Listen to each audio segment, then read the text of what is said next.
Assalamualaikum warahmatullahi wabarakatuh. Perkenalkan, nama saya Karyanti Kumaladewi dari jurusan Pendidikan Bahasa dan Sastra Indonesia. Dalam video pembelajaran ini, saya akan membawakan materi tentang teks cerita fabel. Nah, sebelum kita lanjut ke materi, saya akan menunjukkan satu video terlebih dahulu, yaitu video tentang cerita fabel.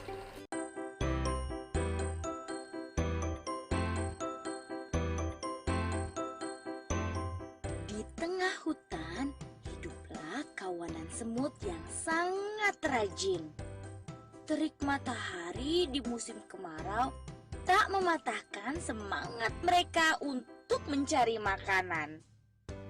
Setiap hari mereka membawa, mengumpulkan, lalu menyimpan makanan ke dalam lubang yang menjadi rumahnya. Berbeda dengan kawanan semut yang rajin, tetangga mereka si belalang malah asik menikmati musim kemarau dengan bermalas-malasan.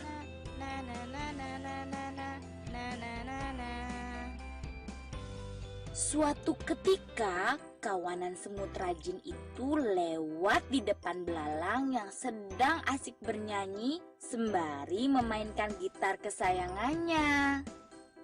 Hai semut, apa yang sedang kalian lakukan? Kami sedang mengumpulkan makanan untuk persiapan musim hujan. Buat apa? Musim hujan kan masih lama. Lebih baik bersantai dahulu. Ayo sini, bernyanyi bersamaku. Semut tidak memedulikan perkataan belalang. Mereka kemudian berlalu meninggalkannya.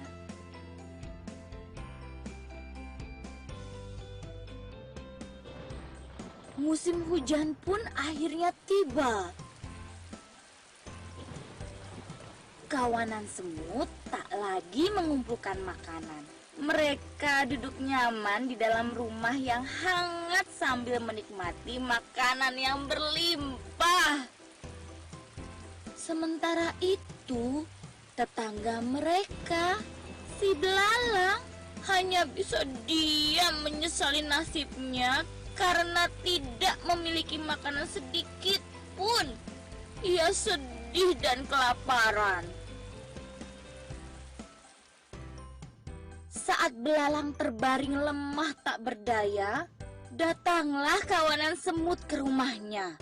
Hai belalang, kami membawakan banyak makanan untukmu. Belalang terkejut dengan kedatangan kawanan semut baik hati tersebut. Apalagi mereka membawakannya makanan yang lumayan banyak.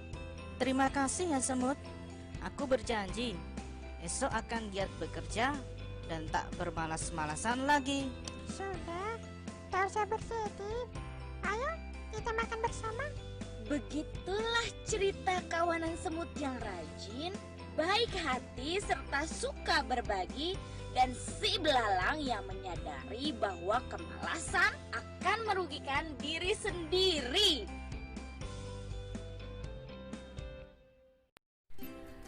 Setelah menyaksikan video yang baru saja saya putarkan, diharapkan peserta didik mampu memenuhi beberapa tujuan dari pembuatan video pembelajaran yang saya sajikan ini.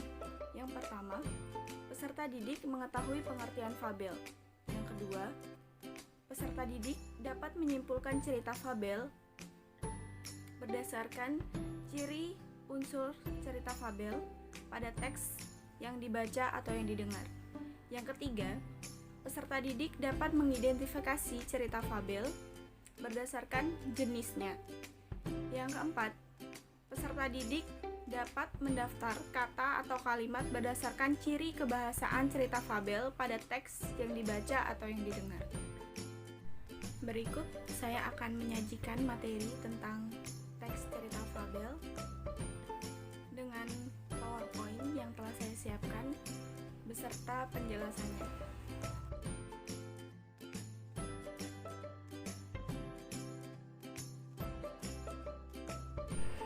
Nah, dalam pembahasan kali ini Ada 3 pokok pembahasan yang akan kita bahas, yaitu yang pertama, pengertian dari cerita fabel.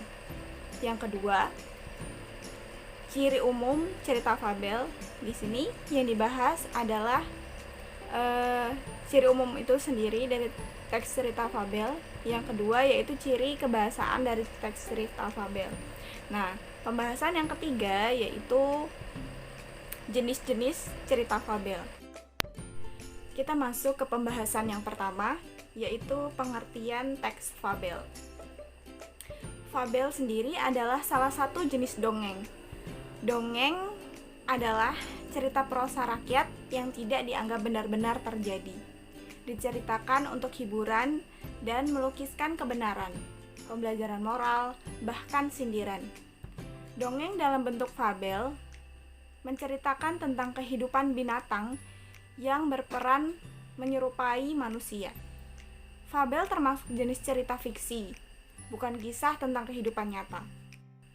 Fabel sering juga disebut cerita moral karena pesan yang ada dalam cerita fabel berkaitan erat dengan moral yang bersifat deduktif atau mendidik. Fabel digunakan sebagai kiasan kehidupan manusia dan untuk mendidik masyarakat. Cerita fabel menjadi salah satu sarana potensial dalam menanamkan nilai-nilai moral kepada masyarakat. Binatang-binatang yang ada pada cerita fabel memiliki karakter seperti manusia. Karakter mereka ada yang baik dan ada juga yang tidak baik.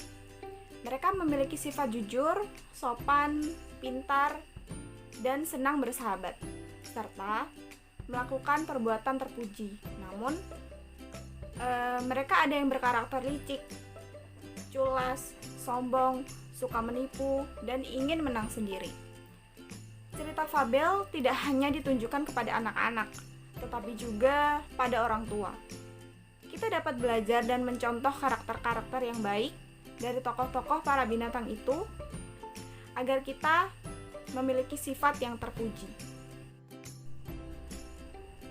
Kita masuk ke pembahasan yang kedua, yaitu ciri umum fabel. Fabel memiliki 5 ciri umum. Ciri umum yang pertama, fabel mengambil tokoh para binatang. Yang kedua, watak tokoh para binatang digambarkan ada yang baik dan ada yang buruk. Sama layaknya seperti watak manusia. Dan yang ketiga, tokoh para binatang bisa bicara seperti manusia. Yang keempat, cerita memiliki rangkaian peristiwa yang menunjukkan kejadian sebab akibat. Yang kelima,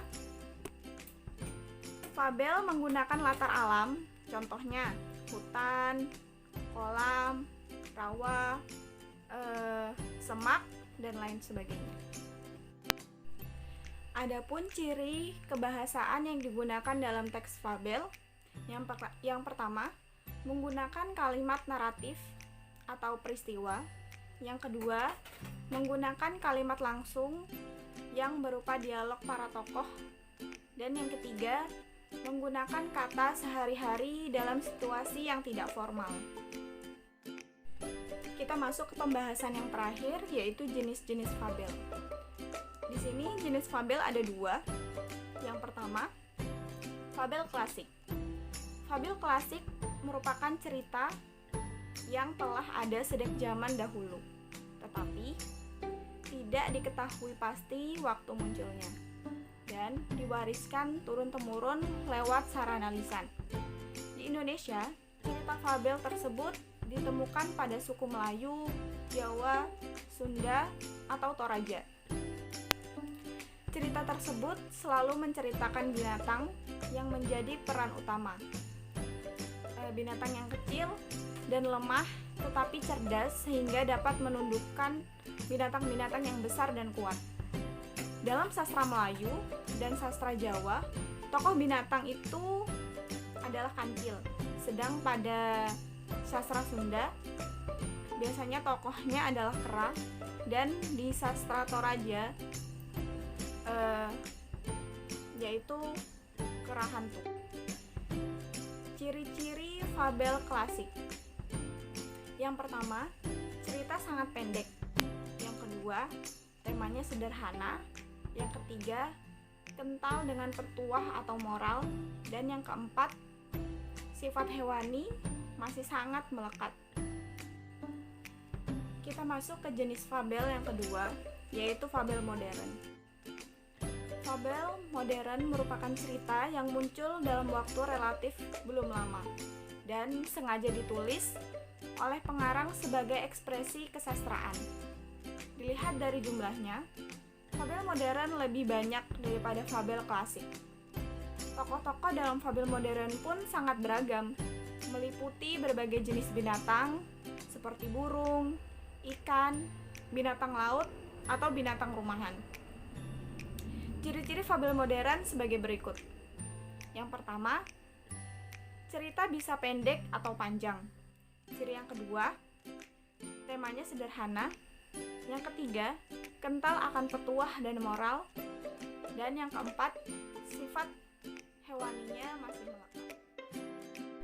Sekian video pembelajaran yang dapat saya sajikan. Semoga dapat menambah pengetahuan dan semangat belajar para peserta didik sekalian. Sampai ketemu di video selanjutnya. Wassalamualaikum warahmatullahi wabarakatuh.